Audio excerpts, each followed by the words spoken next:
So today we're just going to focus on James chapter 1, verse 2 to 4.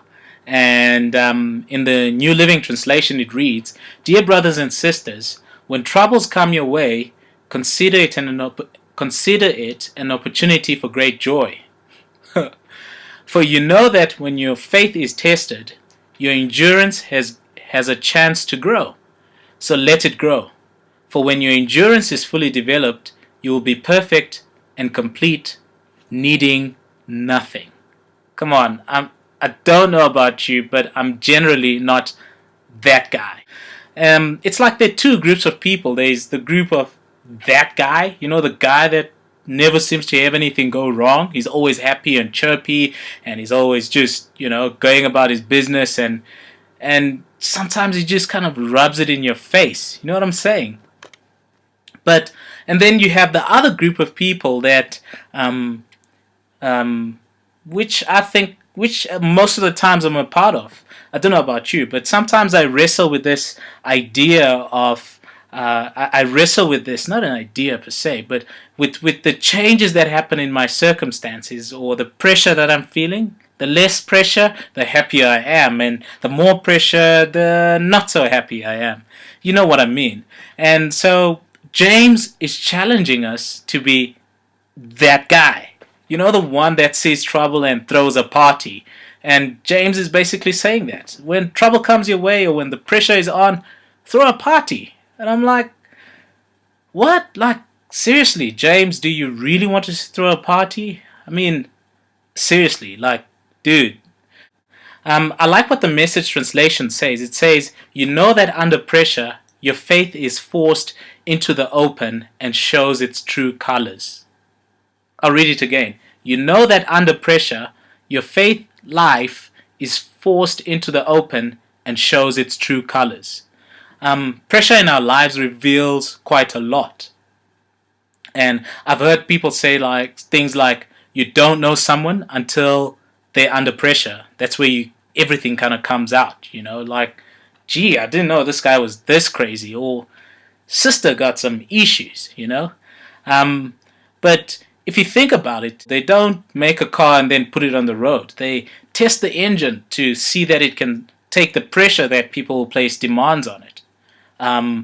They put a test, what do you call it, a crash dummy in the car, and they just let the car ram into the wall to see that the test dummy comes out as intact as possible.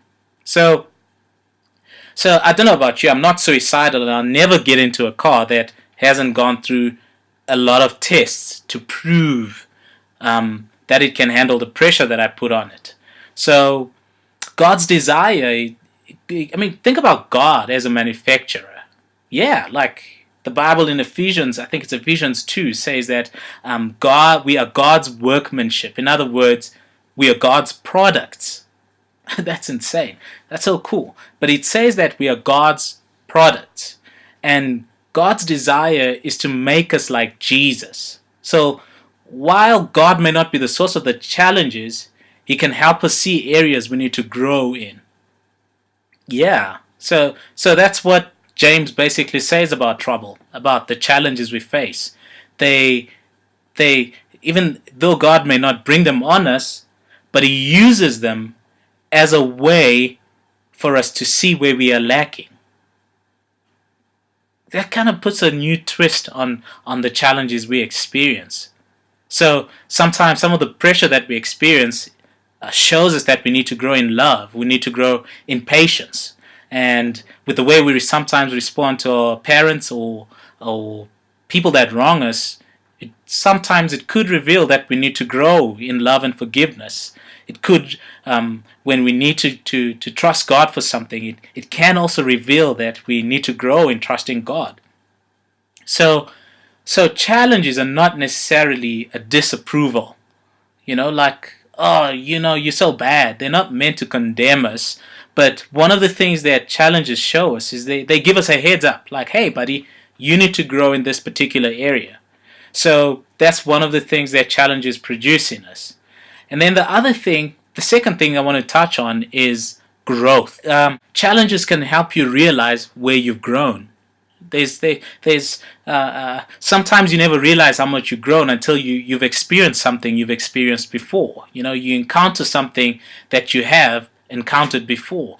When you look at your experience now and your experience then, and you see a change in that you responded better to pressure than you did in the past, then you know that growth has taken place. Imagine this. I mean, right now you're in school, or you're in college or varsity or whatever you're doing. But one of the things that school does is that it puts you under pressure in a certain way.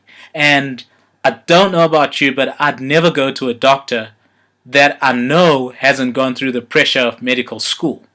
Does that make sense? So some responsibility you can only handle after you've gone through certain pressure. Now, and we always talking about how we want to change the world and how we want to be like the guys in Acts. In fact, the book of Acts, there's a group of Christians that says that is said of them, those that turn the world have come here also. That's amazing. I'd love that to be said about me. But the thing is, before I'm able to get there, I need to be proven. I need to, my muscles for changing things need to be grown. And there's no other way than for me to go through the pressure of certain things in that growth. So if you cannot pass through some challenges, you will not have the strength to handle assignments God wants to give you in doing your part to change the world for Him. Did you get that? If you have run away from some challenges, or if you look at challenges and you think to yourself, oh, I'm just going to tank this, I'm not even going to put in any effort to change things, you know what, this is too hard, you're actually robbing yourself of opportunities to grow so that God can trust you with more to make a bigger impact in the world. After looking at it this way, looking at some of the pressure I encounter and some of the challenges I experience, I'm beginning to appreciate James' statement that we must rejoice when troubles come our way. And then the third thing that I want to share with you about challenges and pressure that come, the things that press on us in life, is lessons from Daniel and his friends, Shadrach, Meshach, and Abednego. Daniel was thrown in a lion's den. I mean, he spent a full night, and the lions didn't touch him. You had Shadrach, Meshach, and Abednego who went through fire. I mean, not fire as in just fire, but literally fire. And we learn from the story in Daniel that they were not burned. None of them were burnt. In fact, the Bible says that they did not even smell like smoke. That's incredible. I mean, that's just insane.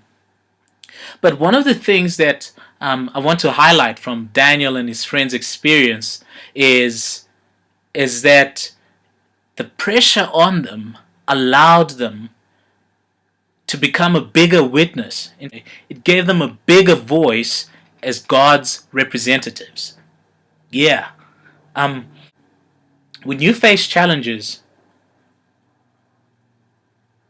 it's an opportunity to testify to people around you.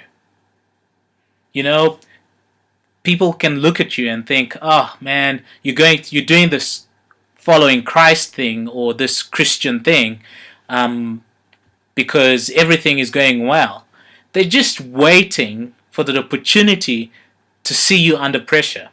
And that's where a lot of us miss the opportunity to testify. Well, testify, kind of a big word, but that's an opportunity for us to actually tell people of God's greatness.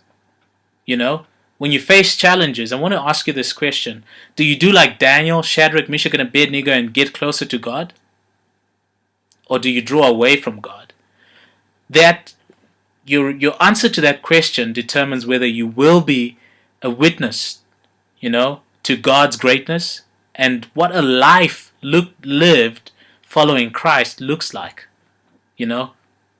Commitment is not tested on good days. Commitment is only proved in the not so good days. So, like Daniel and his friends, how you go through challenges can be what determines whether you will change the culture of idol worship around you. It may be the difference. Look at it like this: it could just be the difference whether your nation follows Christ or not. Yeah.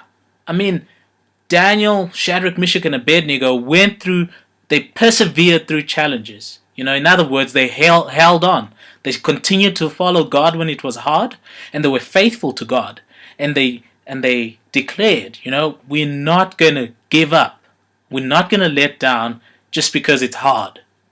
But what we're going to do is we're even going to press in. We're going to go stronger. We're going to go harder. If hell throws whatever hell throws at us, we're still going to follow God. By so doing, they created an opportunity for God to show up. I mean, God did things through these young people that made the nation that they were in turn to God. How you go through troubles can be just what your school is looking for to turn to Jesus. So, how have you been responding to challenges? And in listening to this, how will you respond to challenges?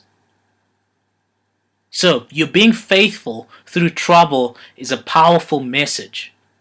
Choose that powerful message carefully.